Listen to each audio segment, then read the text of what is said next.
Welcome to Straight Talk. I'm Peter Martin. I'm delighted to say my special guest today is Martin O'Neill. Martin, it's going to be a joy going through your career as a player and a manager. Do you think so? Well, we'll have a good banter along the way. But let me start by talking about your career as a player, because strangely enough, it's inextricably linked with what I would consider one of the greatest managers of all time, in Brian Clough. Do you consider him in the top 5? Oh, definitely, Peter. No question about it. He's obviously the most charismatic manager in the game, I think, and in any conversation to be the greatest. I know that just in recent times, Sir Alex Ferguson has been incredible, really. Pep Guardiola is terrific. Klopp is terrific. Jock Stein, magnificent manager, one of the greats of all time. Bill Shankly, you can go around forever, but Brian Clough is definitely in that category. Yeah, I wonder, as I take you back to being a young player, as you look through your playing career, do you think his impression on you did he have a huge impression on you as a person, as a player, and then maybe as a manager? How vital do you think his contribution to me? Oh, absolutely. When I look at it now, I think to myself that would John Robertson have been a great player? Tony Woodcock, Viv Anderson, Peter Shilton, go through the team. All my teammates, would they have been really good players? Yes. Would we have won the league and 2 European Cups without Brian Clough? Highly debatable, that one. Yeah. Really debatable. So he made a big impression on myself, John Robertson, Viv, Tony Woodcock, and Ian Boyer, who were the 5 players that were there at the football club when he first entered in January of 1975. But he was charismatic, you know, and like full of, what shall I say? Let me put it this way: say something to you on a Monday, totally contradict himself on a Friday, and you believe both of them, you know. So, but a wonderful manager, wonderful man manager, and in those days, a man of his time as well, too, Peter. By that I mean, you know, you're talking about the 70s, where very few television programs. Sorry, I mean BBC, ITV. I think that's probably about it.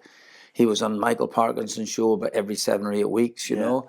And he was a celebrity as well too. But in terms of knowing his football, knowing his players, and knowing what to say, I think he covered all that ground. Before you met him, what were you like as a person? Because you came from a big family, and having also been from a big family, you have to fight your corner. Yeah, I think that's right. I mean, I was essentially from a Gaelic background as well. My father was a co-founder of the Gaelic club in our particular town, and my older brothers played Gaelic football. So we were steeped in Gaelic football. But I suppose and I loved it. Don't get me wrong, I absolutely loved it, and played up until I was 18 years of age. But I probably was smitten really the first time that I saw. I think it was the first live game I ever saw on TV, or the full game, was Real Madrid against Eintracht Frankfurt at Hampden Park, 7-3, all white. You see a black and white television, you see the all white of Real Madrid. Puskas scoring 4 goals, Di Stefano scoring 3. And it's around about that time that my older brother, who had read Puskas' autograph, had come back to find that Puskas could keep a tennis ball up on his feet without it dropping about 200 times. So I was totally convinced at 8 years or 9 years of age, that if I could do this, I would be as good as Puskas. I think that's where the similarity ended. However, by the time that my brother had come back from, let's say it was a Christmas break from university, I was able to keep the ball up 200 times. So yes, in terms of an influence, but you know, just to go and play a game in the big league was going to be an ambition of mine anyway. How much was the pressure from your family to get a real job? Right, I think that my mother was totally immersed in education, considering that she didn't have an education of her own, or a deep education of her own, but she She had sent my brothers to boarding school, older brothers to boarding school, sent my sisters off, and really felt that education was the way forward. So for myself, my father would have been going with her decision, but secretly would think he would wanted me to have see how things developed on the footballing side. You know, so and this is what I wanted to do. So when the opportunity came to play in England, I took it. Yeah, I have you, and I might be open to debate with you here on this and corrected, but I have you, luckily, as a player playing in two great sides. I can't quite split 79's European Cup winning side because, again, you played all the way up until you picked up the injury in the 1980. So I've gone with the 1980 because you played in the final. Okay. And I also have the Northern Ireland, because when I was growing up as a kid, we were collecting stickers, and I hate to make you feel old, but the 1982 Northern Ireland side is iconic. I'd written down on both counts, both sides, Shilton, Anderson, Lloyd, Burns and Gray, Boyer, McGovern, Mills, Robertson, O'Neill and Birtles, which is just outrageous. Yeah, but it was really, really good. You mentioned the stickers. I think my wife was even changing my sticker for somebody who'd be a bit more handsome. But which wouldn't have been too difficult.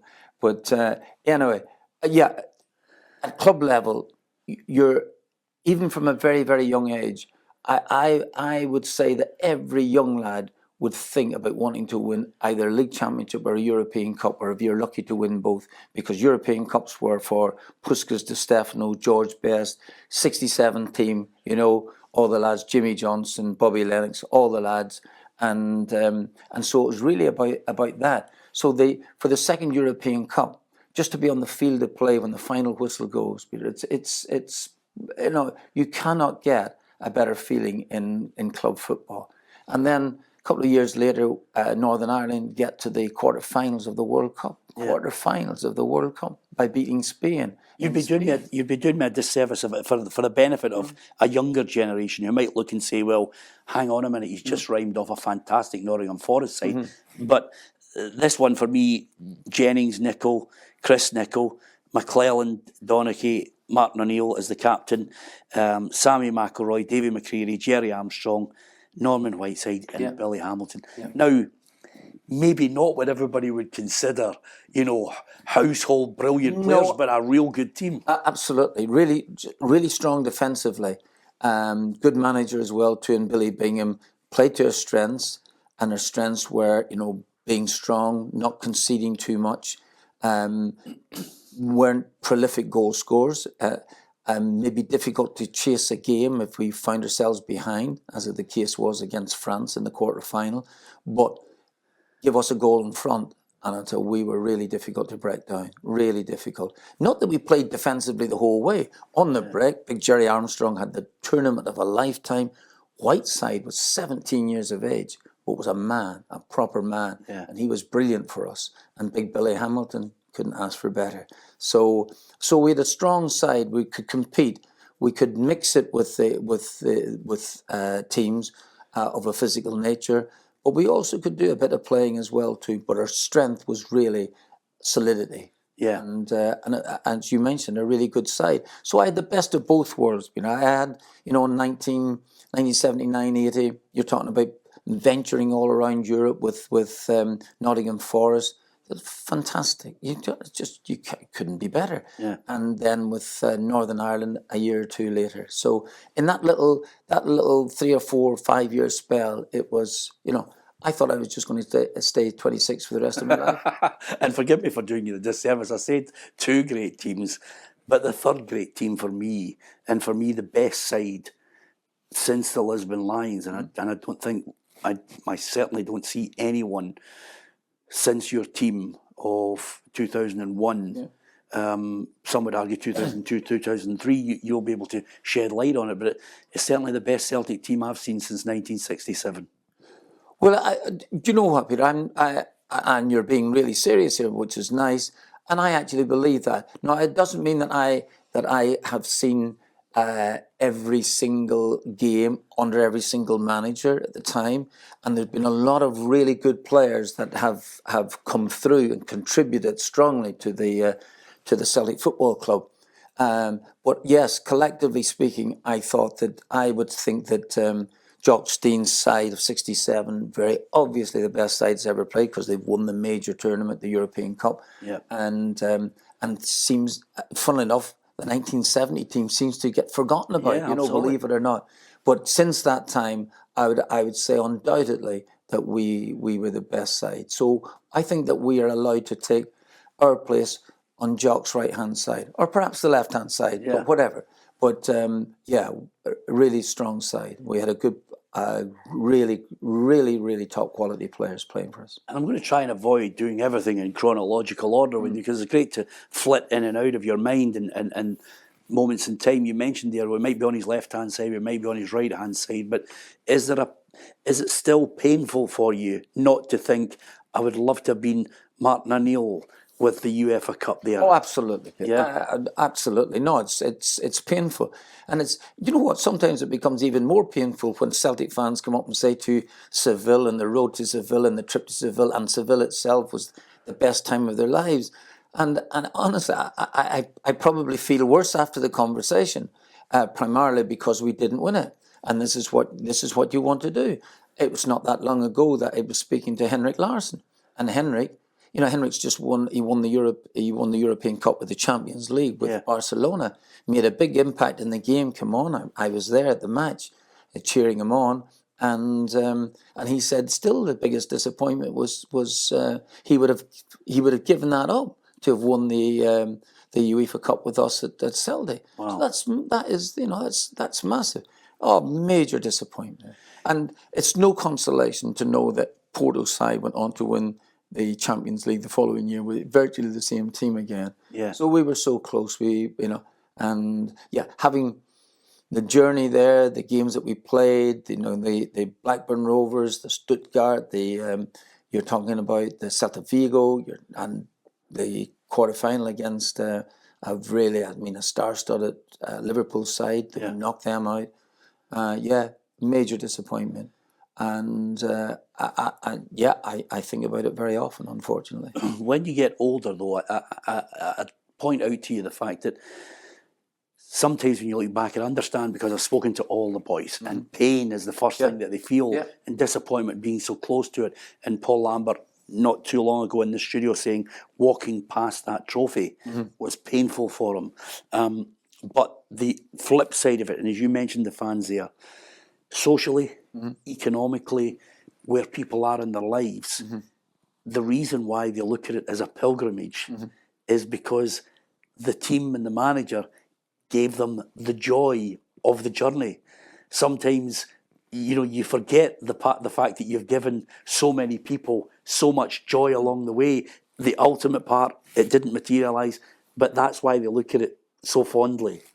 And you've put it very, very well. Do you ever think of it that way, though? I don't really. I genuinely don't really. As I say, the Celtic fans are exceptionally nice to when they come up and say that this was the journey, and it would have been great to have won. Well, great to have won. It would have been great, as you mentioned earlier, just to have completed it, to have won the European trophy. Until Celtic, a manager and team, wins the European Cup, '67, quite rightly will be lauded as the greatest. But it would have been really nice to have won the competition. And selfishly, naturally, for yourself, for the team, and for 75,000 fans who descended upon Seville. Yeah, it would have been lovely. And it takes me back, because that gives me it gives the fans a tremendous insight into your personality and the players' personality. Because would I be right in thinking you got a European Cup winners' medal for 1979? You were on the bench. Yeah. Oh, of course. Yeah, I got it. Now, we're talking about a difference, and the difference is that I played in the quarter-final and the semi-final. And the semi-final matches, the two games against Cologne, were historic matches for Nottingham Forest Football Club. We got through. We were expected to beat Malmo in the final, and probably should do. But you want to play in the final. Yeah. Myself, Archie Gemmill, and Frank Clark had picked up injuries beforehand. I had done very, very, very little training beforehand. Archie Gemmill was the same. And Archie was as disappointed as myself, if not more so, because I believe now, and I was speaking to Archie maybe only about a year ago, when Archie said that Clough had promised him that he would play if he was fit. Yeah. Now, we all declared ourselves fit in the morning of the game. I understand it completely now from a managerial viewpoint. You cannot be going into a game, a final game, no matter whether you're expected to win or not, with 3 players who have done very little training. Very little training. In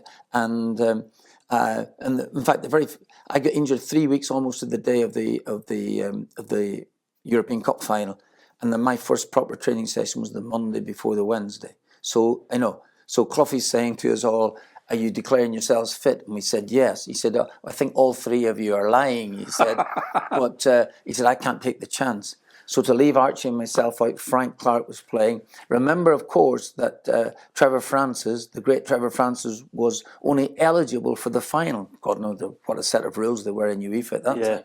But he was only eligible for the final. So the fairly decent chance that Trevor was going to play. So maybe the decisions might be made easier. But the point I want to make is that if you don't play in that final, you do not feel part of it. Yeah. And Roy Keane drove Manchester United on to the final, missed out in the final through suspension and actually an injury picked up in the FA Cup final a few days beforehand. Didn't feel part of it. Yeah. And that's the whole point. So the following, and the chances of Nottingham Forest going back to contest another European Cup were, were not remote, but they were a double lottery win, isn't it? So to play in the next year and to win it, well, it made up for the previous year. But you're right. So we got medals for both. And yeah, I think I'll say this today. I feel as if I deserve that medal because I played a big part. I scored a very important away goal against Zurich Grasshoppers in a game where we were under severe pressure in a match. And is that the one where you made the run into the box? That's the one I made the run into the box. What are you doing, O'Neill? For Clough and Taylor shouting, "Get into the box!" I said, "That's what I do." Sorry, just give me a time to get going. But yeah, so but when you're actually playing in the final and when that whistle goes and you're on that field, yeah, nothing better. And funnily enough, in the last week, I watched I Believe in Miracles, the movie that was made to highlight the whole run. Did you like it? Well, it's one of my favourites, and the reason it's my favourite, and no disrespect to any of the players there, I from a kid loved that team. I was fixated by, there's certain managers when they speak. When you're a kid, they catch your attention. One was Bill Shankly. Mm-hmm. On, as you said, there's only 3 channels. Mm-hmm. Bill Shankly's on, you're transfixed. Yes. Jock Stein had that same aura. Mm-hmm. And of course, Brian Clough for me was just, he had that about him. So I loved those sides and I loved the players. My hero was Kenny Dalglish. My other hero was Robbo. What, Robbo? Because I just thought he was just outrageous. I mean, he just... Brilliant. And Clough highlighted the fact, that while you were all absolutely brilliant your own way, he used, I love the fact you go, give the ball to the fat man and he'll win the game. But he was so much more, wasn't he? Yeah, he's got that nasal tone, Clough, and so distinctive when he used to say to me, "Hey son, your job is to get the ball, which you've not been doing for the last couple of months. Get the ball and give it off to little fatty out in the wing. And then get yourself into the penalty box. And you just might, get in the end of one of his crosses and score a goal." So, yeah, wee Fatty was brilliant player, absolutely. Where little Fatty used to always get the seal of approval was that, hey, Robbo, that. And when you got that, it was like give you a lift again. I seldom got it. I was more, I think it was these sort of fingers I kind of got from him. "Hey, O'Neill." But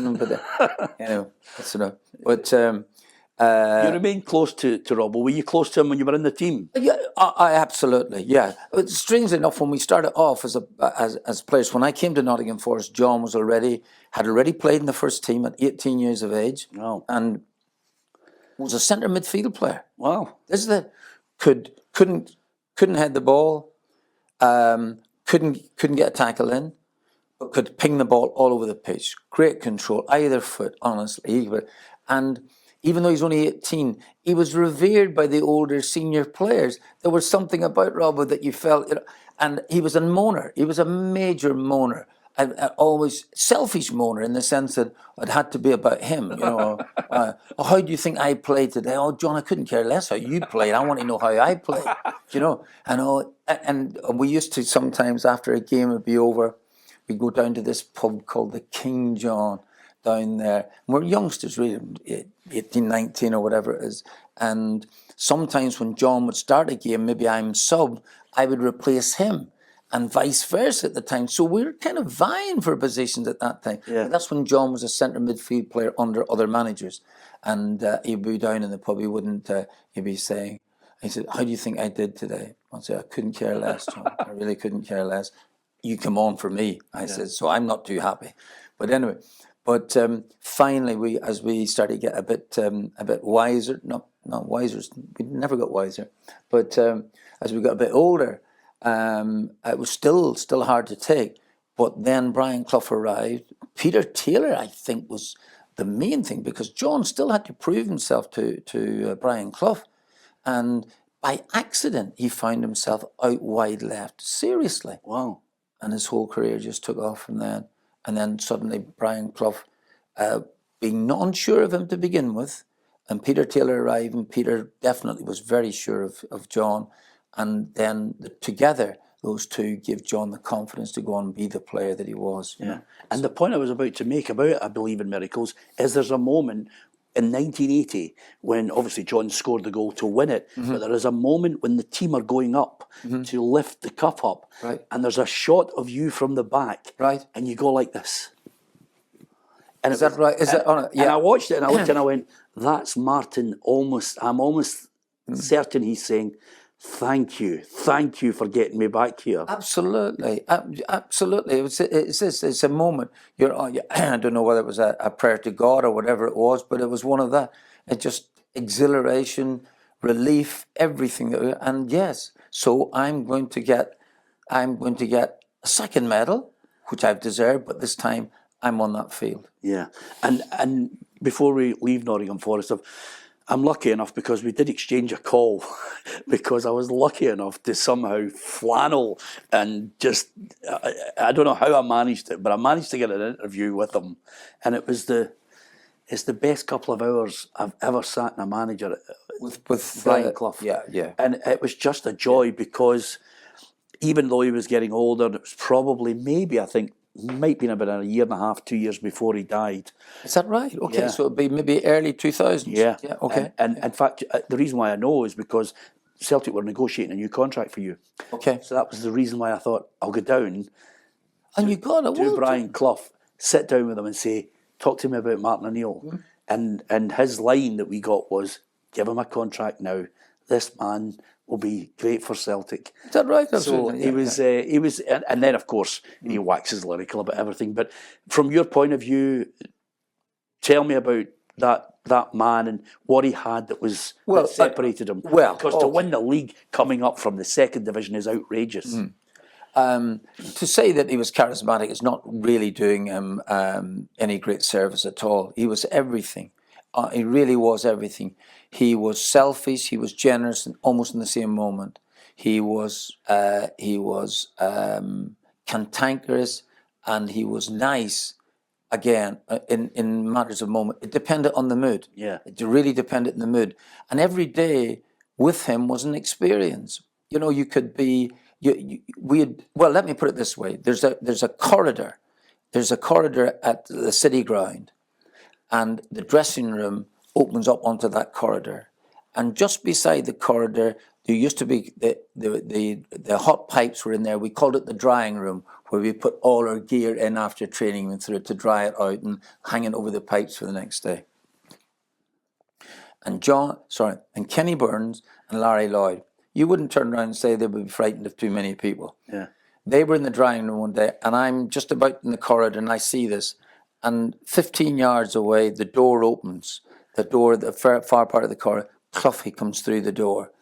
the two of them have a wee quick look at his face. They look at Clough's face and decide, we'll stay in the drying room.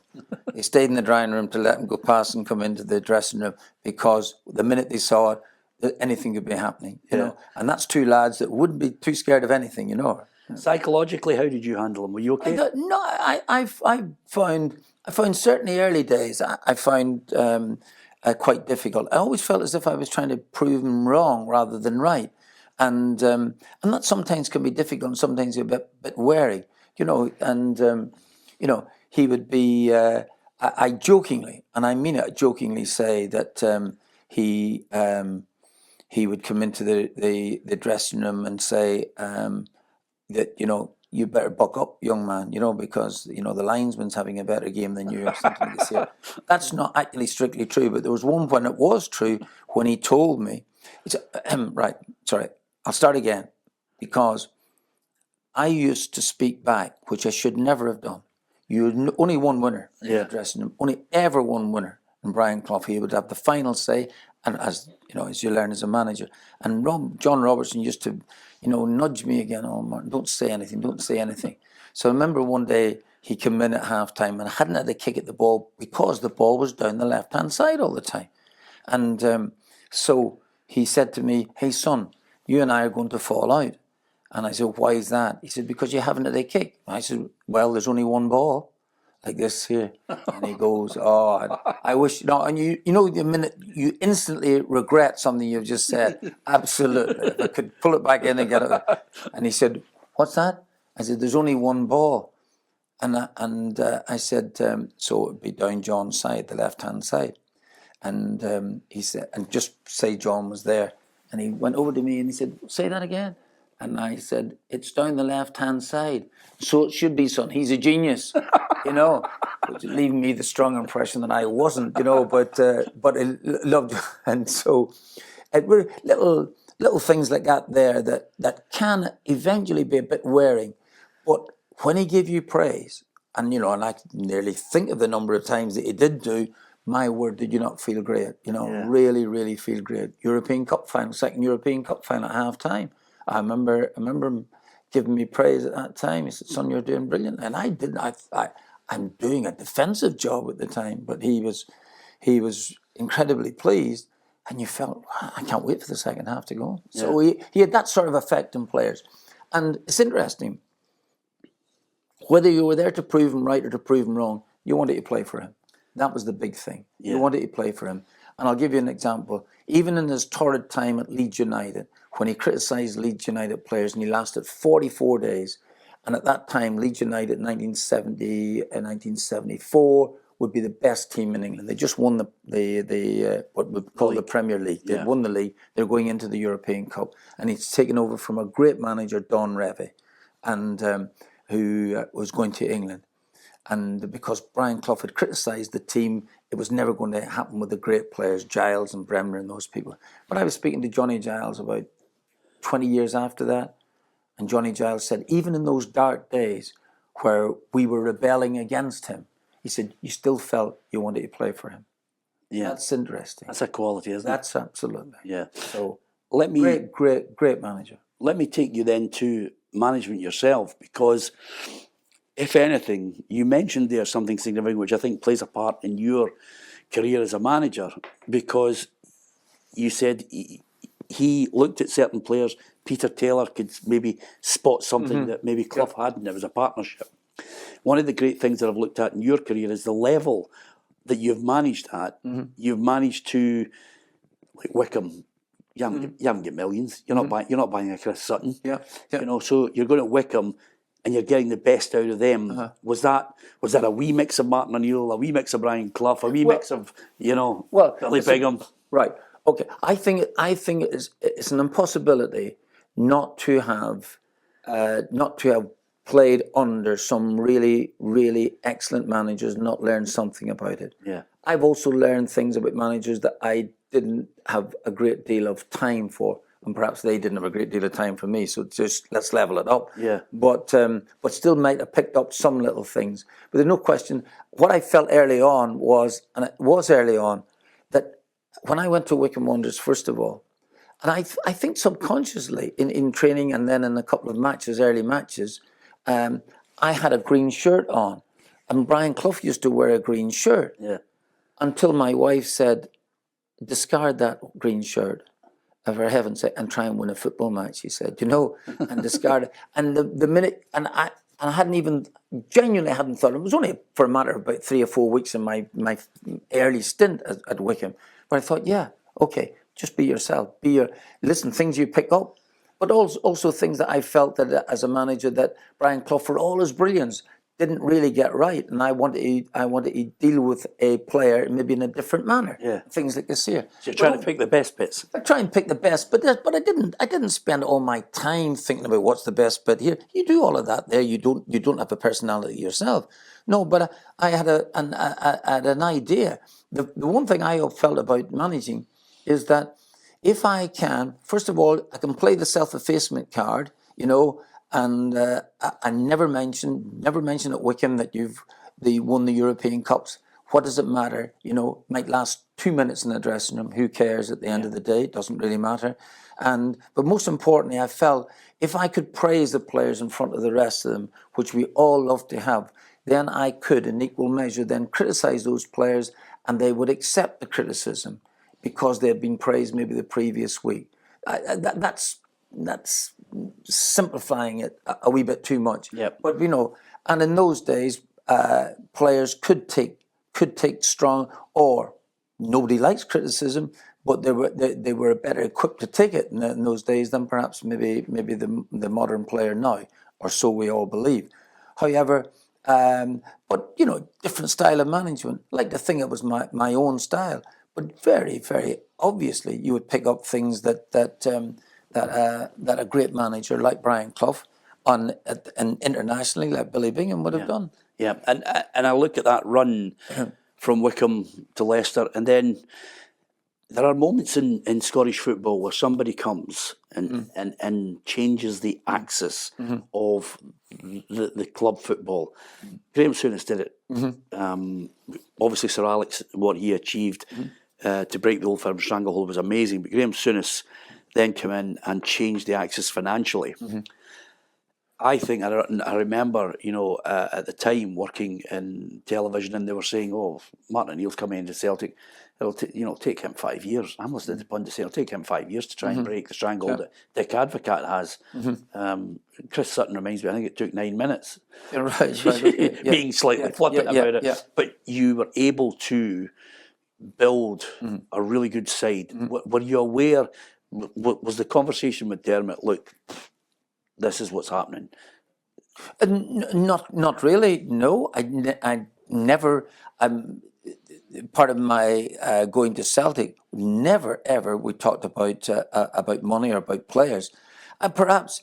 And I jokingly say, if I'd realised just how strong Rangers were at the time, I might just stayed at Leicester. They'd won the league. I don't think that I was expected to win the league in the first year of 10. I think that would be that's true.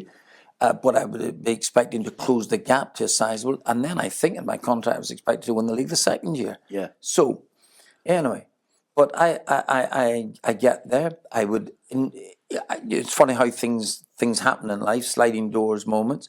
Mark Viduka, who was a fantastic footballer, really great. I would love him to have stayed at the football club. We would never have had Chris Sutton then at the time. Yeah. But Viduka decides to go to Leeds United. We turn the money over and we give him. Rangers are spending heavily. We're not competing at the same level, but I'm still able to buy Jos Volgaren for close to £3 million. Yeah. So I'm still able to buy Didier Gap for £50,000, but we're still able to a couple of weeks later be able to get Alan Thompson in and play.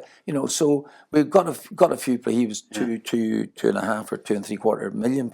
And off the back of that, you've inherited a Champions League winner and a guy who potentially is about to be, if not already, I think about to be declared world class. Absolutely right. So you're dead right, Paul Lambert, and Paul was terrific. He really, really terrific because he accepted me early on, and he was influential in the dressing room, really good, strong character, really good. And people looked up to him because he's a Champions League winner. You know, he's won in Dortmund.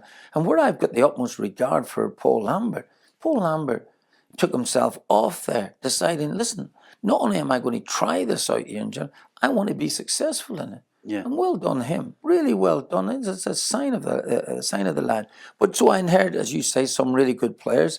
Henrik recovering from his injury against Lyon quite some months earlier, but playing for Sweden in the Euros at the time.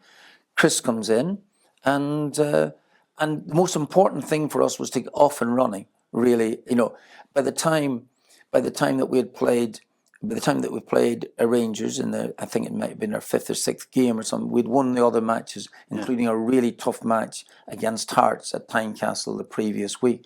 So we're ready for it. Now, if Chris had not come early, and we didn't have Mark Viduka, and a lot of things here, and let's say the first game was at Ibrox instead of us, and you know, who knows? But we did change it. So enough of the self-effacement. Yeah, you're dead right. I did change the fortunes of the football club. So, listen, you're supposed to have a little smile there in your face. No, because at that time it's a roller coaster. Because we're covering them. Obviously, you know you're going to face Alex McLeish at some point as well. But there's a real shift because suddenly Celtic are seeing really top drawer players. Sutton was an unbelievable number 9 for me, and obviously you supplement that with Larsson, you know, later on. But even Lennon coming in, and Lennon unbelievably underrated. Yeah, absolutely. The thing that probably concerned me at the time is while we were signing a couple of players, Dick was signing quite a number. And he actually signed about 4 or 5 lads from the SPL. I think he said, "This is part of my SPL team." But I'm, you know, like the Champions League team is going to be something else. This is the one for Monaco. This is the one for absolutely. Yeah. You know, and if you look at the Rangers side, they're incredibly strong, really, really strong. Not strong physically strong, but strong players, brilliant players all over the pitch. Yeah. Michael Moles, you know, the Bears, all those players. Even you won 6-2 though, did you think at that point, woof, we're on for the league? I think that would be, it's easy for me to say that now. I'm not sure, listen, it's quite some time ago, I'm not sure what I thought. Did I think that, that Rangers, that's them finished? Far from it. They'll come again. Yeah. They smashed us at 5-1. They smashed us 5-1. Physically far too strong for us that day. And bullied us at Ibrox. So they got their own back then. But I think, and I know I've said this a couple of times, and I think I believe this, but I think that we might have a bit of confidence about ourselves that we could maybe withstand that horror, you know, that horror defeat. And Dermot Desmond, in fairness, Dermot, who, you know, wouldn't come into the dressing room too often, came down that particular day. He saw the devastation. We looked like the beaten angels in Paradise Lost, where Satan lying with all, you know, having been sent to hell. And we're coming up and looking at our faces and seeing how devastated we were to lose the game. I think he thought maybe, you know, oh, well, that will not matter too much then, like maybe before. But it really did hurt us badly in the game. And Dermot spoke some really nice words at the time. He said, you know, now I think we've got a team and now I think we've got a manager. We've just been smashed. And so it was really encouraging to say all of those particular things. But anyway, we were able to come through it. But fun enough, we dropped 2 more points in the following midweek. We went to Hibs in a really cold night and got drew in a really poor game. So suddenly we've dropped 5 points. But we pulled it round. And the players, when you start to win football matches, you get a bit of self-belief. And that was something that was obviously missing at the start of the season, you know, from the team that had been mauled by Rangers the previous year. Yeah. Is there a particular game that sticks in your mind that you think it was as near? There's 2 things I want to ask you. First of all, in the game sense, is there a game that you just, in a league sense, thought, this is as near to where you get that perfection, or you enjoyed it so much? Well, it's a good point. If you showed me the list of I might be able to point that out and say this is it. I think there was. You see, honestly, you know, time plays tricks with you, doesn't it? Really, at the end. I don't think during that season, that first season, you were, I didn't feel as if there was every time to breathe. Suddenly you're going for it. You're there again, and you're not just on the playing side, but you're dealing with the press. Dealing with all of these things, and not just the back page, the second back page, third back page, and sometimes the front page. Some of our lads getting into a bit of heap of trouble, and so all of those things. But I don't think there was ever any time to breathe. What I loved about that particular season was the winter break, and my focus was totally in the winter break. Come on, I'll take a week or something like this here. So said to the players that what we'll do with the winter break is that you can go home for the week. We'll take the next week. We'll meet up in Florida. And we'll do a little bit of training, and we come back. And I think we come back from Florida to play in a I think it might have been against Stranraer, honestly, in a Scottish Cup match. Yeah. The temperature about -30 or something like this here. But it didn't matter. We're kind of really prepared for it.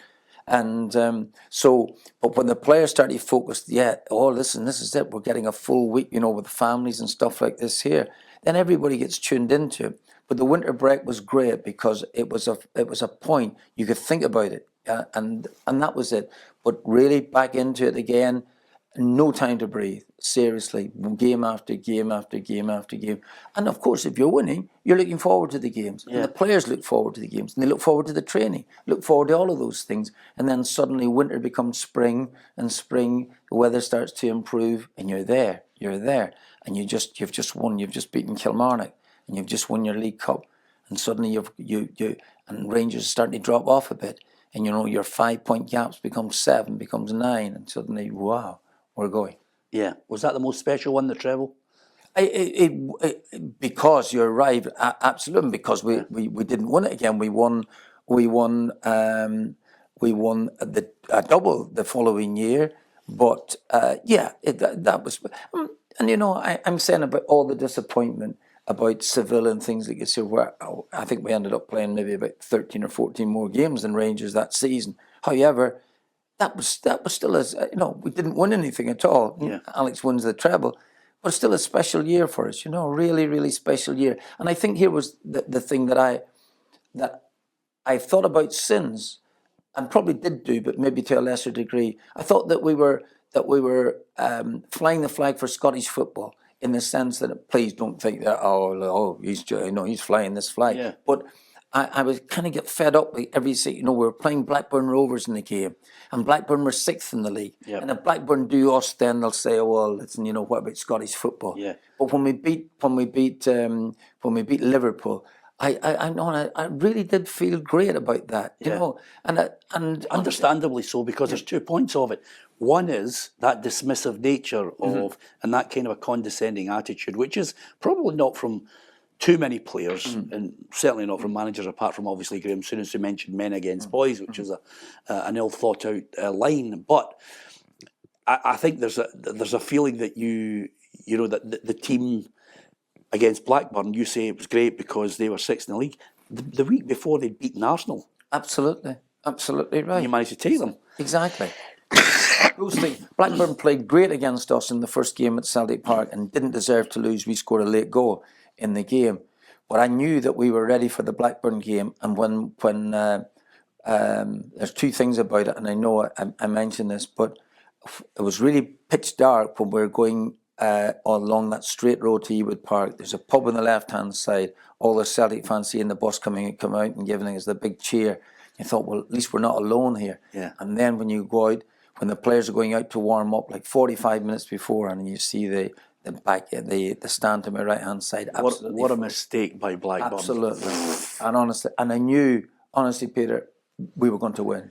And the players didn't need stoking up. They were ready for the game. Fans were ready for the game. I think I could have had a cigarette and been up in the boardroom. We'd still have won the game. Here's a point, and I love the boys for mentioning it. They, on many an after dinner circuit now, they'll sit down and they'll go, The gaffer, it didn't matter what he did. Henrik was the golden boy. Yeah, And they almost say it as if it's the classic line to get everybody behind them, because no matter what they did, Henrik never get bollocked. Henrik did. Henrik took a bollocking once. Sutton tells this story about the fact that and I don't remember this at all. One of Sutton's made up stories where he says that I think it was against Livingston, we're a goal behind in the game at half time. Henrik has missed the penalty, and we've been played awfully badly. And so I've come in and criticised from Rab right through the side. Every one of them hit them with something. You've been terrible today. I don't know why I signed you, all this type of stuff. Got to Henrik and said, Henrik, hard luck for missing that penalty. That's something I think is an apocryphal story myself. I don't remember. But I do remember criticising Henrik at Tannadice one day. And the fact that I remember it and the fact that the players remember it just shows you how seldom it happened. But Henrik was flicking the ball all over the pitch. And I thought, listen, I'm not going to have this. I'm not going to have it. And we weren't playing all that well either. And I went into the dressing room and I said, Henrik, for God's sake, just get hold of the blinking ball. Will you please get hold of the one? Stop flicking it. Henrik said something like, are you playing what I see or something? I said, no, I don't want you to play what you see. I want you to play what I see. So anyway, so then he starts to speak Swedish to his mate, Mjällby. And they start talking Swedish to each other, you know. And that really irritated me as well too, because I knew they were talking about me, you know. Yeah. So, and I'm not having this. So I jokingly say I took Mjällby off, but that's not necessarily true. But Henrik went out and got himself together, and I think he scored twice in the second half. But I did honestly, and Henrik remembers it because. But why bite the hand that's feeding you? You know, Henrik. And the lads keep saying Sutton and Hartson, they saying, "Oh, Gaffer, you didn't give Henrik stick." I said, "Well, he pulled me out of more holes than you boys did, you know." So there you go. Larsson was special player. I had a lot of special players on the side. Brave as a lion, could score a goal. And I jokingly said one time, I said to John Robertson, "John, Henrik hasn't scored yet." And John says to me, "Hold on, wait a minute, Martin, we haven't kicked off yet." So I know it's a rubbishy old joke, but there's an element of truth in it. Yeah. Did you know, and when you look back at the players that you have managed, where does he sit? Could you? Is it possible to name a top five? I think you might be able to do that. I've managed a lot of good players, a lot of great players. I've managed a lot of really great players at Aston Villa. I've managed a lot of great players, underrated players at Leicester City, and obviously at Celtic. So I do, you know, and so I had those. I'm talking about club level. So hard to pick, but Henrik would be in the conversation. It's been, but you know, for what he, you know, you're immediately looking to players who will change matches, and goals change matches. And goal scorers change matches, and Henrik could score, and he could. But it was his contribution elsewhere, right? And he was unselfish, considering, you know, he was, you know, if he thought he saw somebody in a better position, he would lay it up. But he was there, and he was ready for the games. And Henrik wasn't. We didn't have you know, hail fellow well met conversations all the single time. Yeah. We didn't need to. Yeah. We didn't need to. We knew each other. We knew what. He knew what to expect of himself, and he knew what I would be expecting. But I think that the thing that Henrik was pleased about is that I brought players into the football club at that stage to complement him, and it gives him a better chance of scoring more goals. So Larsson's one. Can you name four others? Yeah, it'd be difficult. Too tough. It would be. It would be tough. I could have a case for a lot of players. You know, you talk about Roy Keane being the driving force for Manchester United. Well, in many aspects, because I had him twice. I had him at Leicester, and I had him at Celtic. Neil Lennon was a driving force in the team. Yeah. Paul Lambert was a driving force in the side. But Neil Lennon had those. Now, for instance, I signed Neil Lennon to Leicester City, and you could say that when times were difficult early on, that your managerial career could hinge on some little things. Alex Ferguson hinged on Mark Robin scoring a goal for him in a game. All these type of things, and you can go to sliding doors moments, but I have to say that Neil Lennon was fantastic for me. Yeah, fantastic player. Disappointed that the way it ended for him at Celtic. Disappointed with some sections of the crowd, I must admit, because I would never have thought that would have happened to any Celtic player that has given as much as he had done, both as a player and as a manager. And I think eventually those things will subside, and he will take his rightful place in the club's history, for me. But I could go on. I could go on for players at Aston Villa who were great. Got on with players at Leicester City, Matty Elliott, lots of players. Yeah. Mozieza. I signed a lot of Emil Heskey that I didn't sign, but I inherited as a young kid. I could go on forever and a day. So very, very difficult to do that. I must admit. Yeah. Just before we finish, it must have been a tough time for you when you really. In my mind, you have to put your family first. Leaving Celtic must have been a really difficult time, but really, your wife is your absolute priority. How difficult was that period for you? Oh, listen, if she had not fallen ill, I would have stayed on until Dermot Desmond and the board decided enough's enough, or more importantly, the crowd decide, hey,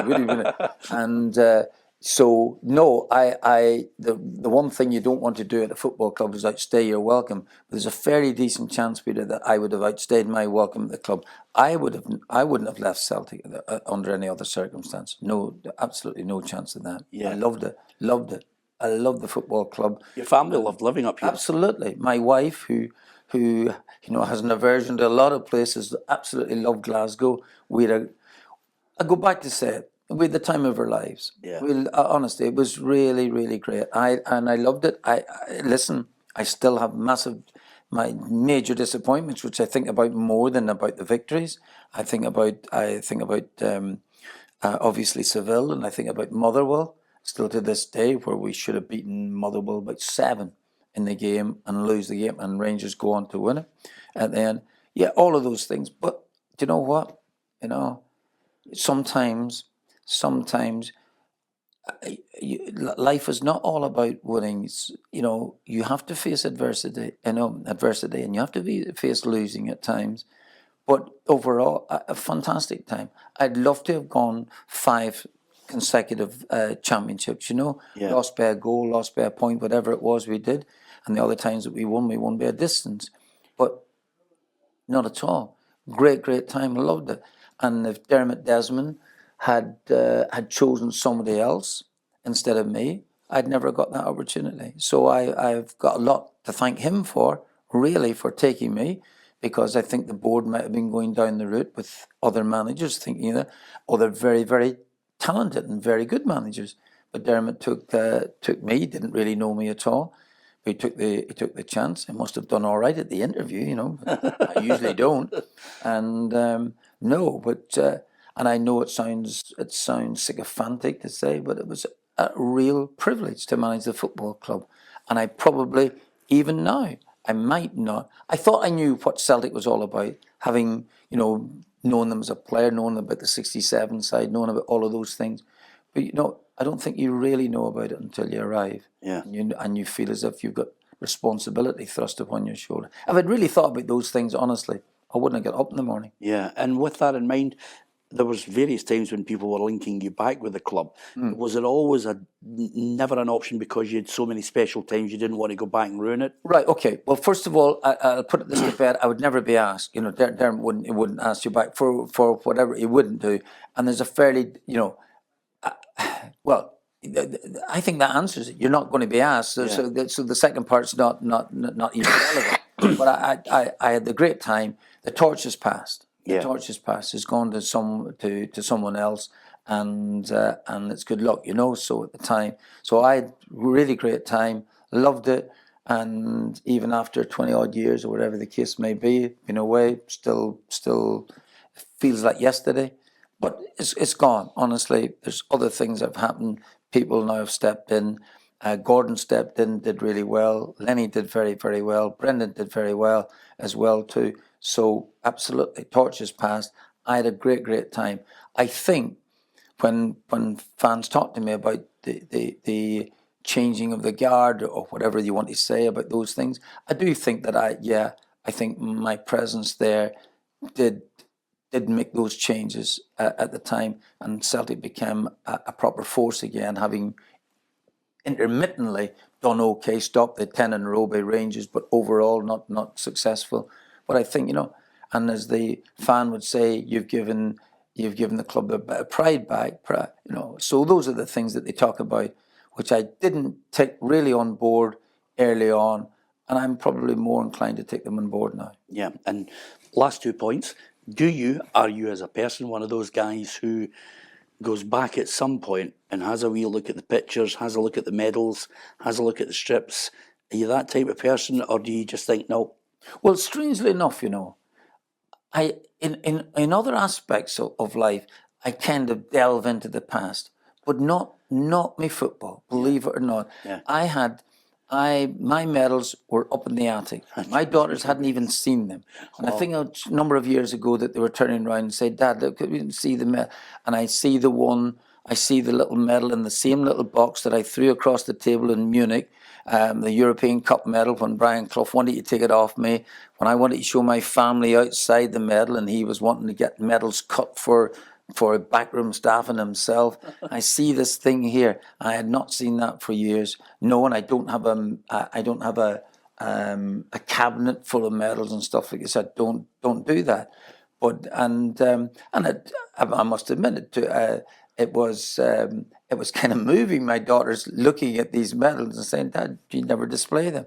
So I don't do that. Do I delve into the past for other things? Absolutely, I do, to the real annoyance of my wife, I must admit, but not in terms of looking back at pictures. I would look back at family photographs, but not and they're around about the place.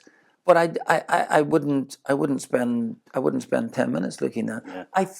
You always think there's a time to do that, although it probably never materializes. But you always feel as if, there will be a time to look at them. But I don't do now, and you know what? I probably never will do, because I might never get that time. Yeah, I know you mentioned that you look back on something else, but that's Martin O'Neill Criminology in Court looking back is another programme that we'll do later. Yeah. How would you like to be remembered? I don't. You know what? So you're putting me underground now, Peter, at this minute, when I think I'm a bit of life. There's so much more to achieve. Right, okay. Come and ask me again. I genuinely don't know. Yeah. I genuinely don't know. I think that great one, Spike Milligan. Do you remember the great comedian Spike Milligan? Told you I was ill. I think that's class. Just written on the stone? Yeah. On the stone. I told you I was ill. I think it's so funny. Listen, it's been a great trip. I'm sure we could have talked about so many other parts of what you've achieved in football, but it was an absolute joy. Martin O'Neill, thank you. Not at all. Thank you very much indeed. Thank you. No problem.